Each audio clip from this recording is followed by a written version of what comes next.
2022 മുതൽ പെൺകുട്ടിയുടെ അമ്മയ്ക്കൊപ്പം താമസിച്ചിരുന്ന ആളാണ് ഈ കുട്ടിയെ പീഡിപ്പിച്ച് ഗർഭിണിയാക്കിയത്. പുറത്താരോടും പറയരുതെന്ന് ഭീഷണിപ്പെടുത്തിയായിരുന്നു പീഡനം. കഴിഞ്ഞ ദിവസം കുട്ടിക്ക് ശക്തമായ വയറ്റുവേദന ഉണ്ടായതിനെ തുടർന്ന് ആശുപത്രിയിൽ പ്രവേശിപ്പിച്ചപ്പോഴാണ് ഗർഭിണിയാണെന്ന വിവരം അറിഞ്ഞതും കുട്ടി ഒരു പെൺകുഞ്ഞിന് ജന്മം നൽകിയതും.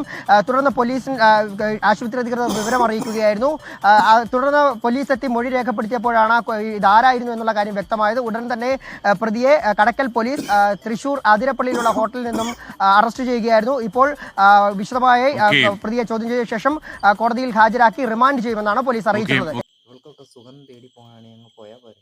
ഇതിനെ കൊച്ചുങ്ങളിലൊക്കെ എടുത്ത് പോകണം. ഈ വല്ലവൻ്റെ കൂടെ ചാടി പോകുന്ന പെൺപിള്ളേരെ പെണ്ണുങ്ങളൊക്കെ ഉണ്ട് കേട്ടോ. നിങ്ങളുടെ മക്കളുമായിട്ടാണ് ചാടി പോയത്. അവൻ കെട്ടി ആ ചാടി പോകണമെന്നൊന്നും നേരവണ്ണം നോക്കുകയും തോന്നണ്ട. അവൻ നോക്കുന്നൊക്കെ കാമക്കണ്ണുകൊണ്ടായിരിക്കും. ഇതേപോലത്തെ ഒരു സംഭവം ഇവിടെ ഉണ്ടായിരുന്നു. ആ തിയേറ്ററിൽ ഇരുന്ന് അതിനകത്ത് ഒരാൾ ഒരു കൊച്ചിൻ്റെ കയ്യിലിട്ടിട്ട് മാറിടത്തിൽ സ്പർശിക്കുന്നത് അത് ഓൾറെഡി എല്ലാവരും കണ്ട വീഡിയോയൊക്കെയാണ്. തിയേറ്ററിൽ വെച്ചിരുന്നത് അയാൾ പിടിക്കുകയും ചെയ്തു. അയാൾ ഇതുപോലെ ഭർത്താവ് വെട്ടിച്ച് വേറൊരു ബന്ധത്തിന് പോയതാണ്. ദൈവത്തെ ഓർത്ത് ഇങ്ങനെയൊന്നും ചെയ്യരുത്. നിങ്ങൾക്ക് വേണ്ടി ഡൈവോഴ്സായിട്ട് വേറെ ആരെങ്കിലും പോകാം. കുഞ്ഞുങ്ങളൊക്കെ എവിടെ ജോലി പോകുമ്പോൾ എവിടെ ഏൽപ്പിച്ചിട്ട് പോകും. നിങ്ങൾ കൂടെ കൊണ്ടു നടക്കരുത്. 9ാം ക്ലാസ്സിൽ പ്രസവിച്ചു ആ തള്ള എതിരായിട്ട് ഒന്നും അറിയണില്ല. പോലും ഒക്കെ പിടിച്ചോണ്ട് പോയിട്ട് വെടി വെച്ച് കൊണ്ടാണ്. ഗൾഫിലെ നിയമമല്ലേ, അങ്ങ് പോയി കൊണ്ടുപോയി അറക്കണം. ഇത് ഓരോ രീതികൾക്ക് സർക്കാർ ഒരുപാട് പദ്ധതികളൊക്കെ ഉപയോഗിച്ചിട്ടുണ്ട്. അത് അത്ര കാര്യമായിട്ട് ഭരിക്കണില്ല.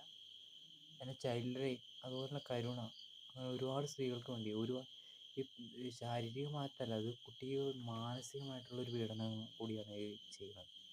അപ്പോൾ വളർന്നു വരുമ്പോഴുള്ള അവരുടെ മറ്റുള്ള സമീപനങ്ങളൊക്കെ വളരെ ഭീതിയോടെ അവർക്ക് പഠനത്തിലോ മറ്റൊരു കാര്യങ്ങൾക്കൊന്നും കോൺസെൻട്രേഷൻ ചെയ്യാൻ പറ്റില്ല.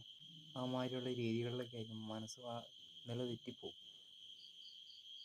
എന്തിനാണെന്നറിയില്ല. ദൈവത്തെ ഓർത്ത് എൻ്റെ പൊന്നു സർക്കാരെ, നിങ്ങൾ ഇടത് ഭരിച്ചാലും വലത് ഭരിച്ചാലും BJP ഭരിച്ചാലും ഒരപേക്ഷയുണ്ട്. ഇവിടെ ചെന്ന് ഈ ഗൾഫിലെ നിയമങ്ങളൊന്നും കൊണ്ടുവരണം. അല്ലെങ്കിൽ സ്പോട്ട് എൻകൗണ്ടർ, അല്ലെങ്കിൽ പട്ടിണി കിടന്നുള്ള പറഞ്ഞു നമുക്ക് ജയിലിൽ കൊണ്ടുപോയിട്ട് പട്ടിണി കിടക്കണം. പച്ചവെള്ളം കൊടുക്കണം. വെള്ളം ഒരു തുള്ളി ഭക്ഷണം കൊടുക്കാതെ കുടിച്ച് വെള്ളം ഇറക്കാതെ ഒരു ചാവണം. അങ്ങനെയുള്ള സംവിധാനം കൊണ്ട്, അല്ലെങ്കിൽ ഇത് ഇങ്ങനെ തുടർന്നുകൊണ്ടിരിക്കും.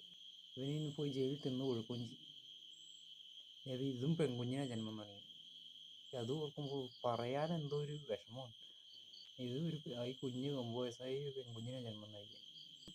ദൈവത്തെ ഓർത്ത് ഒരു ഗൾഫ് നിയമം കൊണ്ടാണ് ഇവനെ അങ്ങ് കൊന്നുകളാം. അത്രേ പറയാനുള്ളൂ.